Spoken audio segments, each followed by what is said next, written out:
So guys, for the first step, you're going to head over to search and type in settings. Click on it. And then once you're on here, you want to search for notifications and actions. And then this should come up. You want to click on this. And then you have a few options here. So you could just turn off notifications and then everything will be turned off.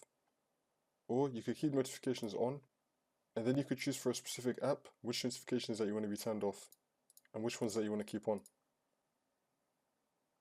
You could also click on additional settings and you have some options right here as well.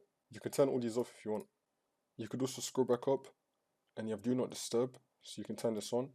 Now you'll still be getting notifications, but you're not going to see them. Instead, it will be sent directly to your notification center. And you could just click on this on the bell right here and it'll tell you where your notifications are in this center right here, instead of it just popping up on your screen. You could also select turn on do not disturb automatically, and you can set a time for this. And you could also set priority notifications.